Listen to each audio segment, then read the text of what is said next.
چادر کے تعلق سے بھی ایک مفتی صاحب کا فتویٰ ظاہر ہوا تو خانقاہ عالم پناہ مجیبیہ پھلواری شریف نے اس کا بہت ہی مثبت انداز میں جواب بھی ان کو دیا. ان سے گفتگو ہوئی. ہمارے حضور صاحب سجادہ حضرت مولانا سید شاہ محمد آیت اللہ قادری دامت برکاتہ عالیہ والقدسیہ نے کہا کہ ہمارے خانقاہ میں جو مزارات میں چادر پیش کی جاتی ہے یہ سال بھر میں جمع ہوتا ہے، اور سال بھر جمع ہونے کے بعد اس خانقاہ کا معمول ہے کہ سال میں ایک بار اس کا ٹینڈر نکلتا ہے چادر کا.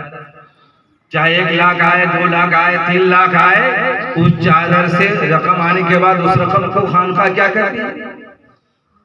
تو حضرت نے بتایا کہ ٹھنڈک کے موسم میں اس پیسے سے کمبل خرید کر کے غریبوں کو دیا جائے. سبحان اللہ. رمضان میں افطار کر دیا جاتا ہے. سال میں جب جب غریبوں کو ضرورت ہوتی ہے تو اس مفتی صاحب نے کہا کہ تب تو چادر چڑھانا مستحضر ہو گیا. وہ چادر چڑھانے کے قائل نے کہا کہ مستحسن ہو گیا. تو ہمارے حضرت نے کہا کہ پھر آپ اس پر ایک فتویٰ لکھیے. تو پھر کہنے لگے نہیں یار. کہا کہ نہیں اور کیا ہے، اور خانقاہوں کو دیکھیے جہاں خلوص ہے، خلوص کے ساتھ کیا جاتا ہے، خانقاہ کی بنیادی ہی خلوص پر ہے. سبحان اللہ. خلوص پر ہم کام کر رہے ہیں اور لوگ بھی کر رہے ہیں، اور خلوص کے ساتھ چل رہا ہے. چاہے 2 ہی آدمی ہو، اب ہزاروں طرف سے تیروں کی بوچھار ہو رہی ہے. ان کے محفل میں نہیں جانا ہے، اس کے پروگرام میں شرکت نہیں کرنی ہے، ان کی تقریر نہیں سننا ہے، ان کی گفتگو کو نہیں سننا. گفتگو سنیں گے نہیں تو جانیں گے کیسے؟ آپ نے تو جانا ہی نہیں. ہم نے ایک صاحب کو ایک کتابیں دی، خانقاہ کی تصنیف تھی، اس نے اسے پلٹا الٹا دیکھا، اس کے بعد ہم کو کہا کہ ہم کہ اس کے پیسے بھی نہیں لگیں گے، فری میں آپ پیسے بھی مت دو.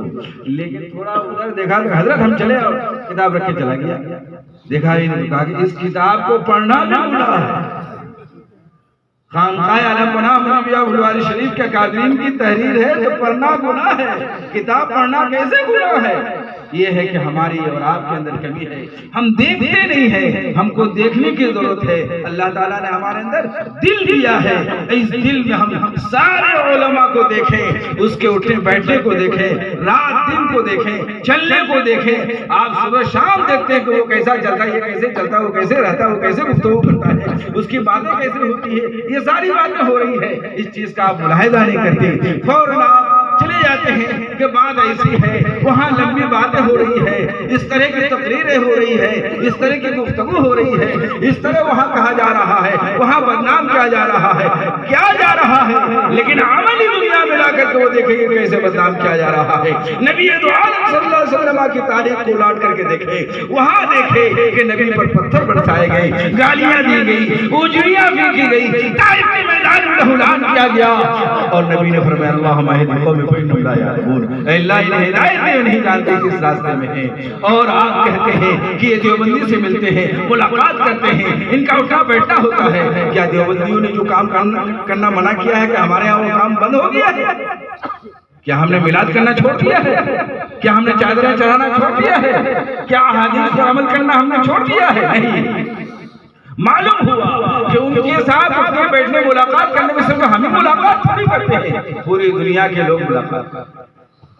مولانا توقیر رضا دیوبند گئے، مرغا کا ران بھی کھایا دسترخوان میں. اس کے سارے ثبوت یوٹیوب میں آپ سرچ کریں گے تو آپ کو نظر آئے گا. یہ کوئی ڈھکی چھپی بات نہیں ہے. اب ایک صاحب سے ہم نے کہا تو کہا کو خاندان سے نکال دیا گیا. یہ مسئلے کا حل تھوڑی ہے کہ خاندان سے نکال دیا گیا. کیسے نکالا گیا؟ غلطی کیا تو خاندان سے نکال دیا؟ نہیں، وہ کام نہیں چلے گا، بلکہ آپ کو رشتے کو اس کی تحقیق کرنی ہوگی، اس پر کرنا ہوگا. ہمارا عمل کیا ہے؟ حضرت مولانا سید شاہ محمد قادری رحمۃ اللہ علیہ جب تک جمعیت العلماء کے صدر رہے، دلی پہنچتے تھے، ریلوے اسٹیشن میں آپ اترتے تھے، سب سے پہلے آپ کی گاڑی حضرت محبوب الہی نظام الاولیاء کی ہے. آپ کہتے تھے کہ ہماری گاڑی وہاں جائے، وہاں فاتحہ پڑھیں.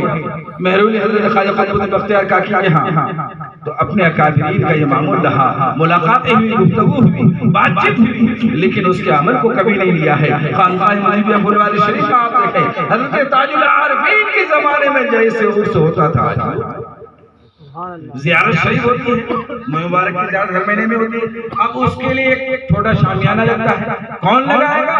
جو خاندان لگا کے آ رہا ہے وہی لگائے گا، دوسرا خاندان نہیں لگائے گا. اس کے لیے بھی خانقاہ کے بغل میں جو خاندان ہے اس کو زیارت کا وہ شامیانہ لگانا ہے، اس کے لیے چادر لگانی ہے، اس مشرق کو وہاں خلوت سے لے کے آنا ہے، پھر اس کو اٹھانا ہے. وہ خاندان ابھی تک 400 سال سے وہ خدمت کر رہا ہے. اب مبارک کی زیارت کے بستہ لینے جانے کے لیے جانا ہے، ظہر کی نماز کے بعد ہی زیارت ہوگی ہے. یہ نہیں کہ آج ظہر کے بعد ہو گیا تو کل عصر کے بعد ہے، پرسوں اگلے مہینے میں جو مغرب کے بعد نہیں، ہمیشہ معمول ہے ہر مہینے کی 11 تاریخ کو جو زیارت ہو گئی تو ظہر کی نماز کے بعد، اور اس دن ظہر کی نماز دیر سے. اب نماز پڑھی گئی تو نماز پڑھتا ہے تو بے وضو پڑھتا ہے کہ وضو کر کے پڑھتا ہے؟ وضو کے ساتھ پڑھتا ہے. لیکن جو زیارت کا بستہ لانے جائے خلوت شریف میں جب داخل ہوگا تو اس کے ہاتھ دھلایا جائے، ہاتھ سے دھلایا جا رہا ہے، وضو کر کے نماز پڑھ کے مکمل طہارت کے ساتھ نبی کی زیارت کے بستے کو لانے کے جا رہا ہے.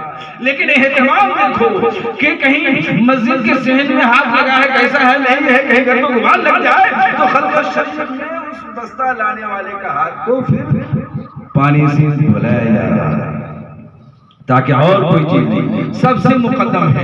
اور خانقاہ کا ہر فرد چھوٹا بچہ بڑا ہو سب ہو، اس دن سب لوگ دلہا بن جاتے ہیں کہ نبی کی مبارک کی زیارت کرنی ہے. اگر سجنا ہے تو نبی کے لیے اور دنیا والے کو دکھانے کے لیے نہیں، بلکہ نبی کی مبارک کی زیارت کرنی ہے. خانقاہ والوں کا معمول ہے حج بیت اللہ کو جا رہے ہیں، روضہ نبی میں زیارت کے لیے جانا ہے تو کمرہ میں جہاں ہوٹل میں ٹھہرے ہیں غسل کرنا ہے، کپڑے تبدیل کرنا ہے، خوشبو لگانی ہے.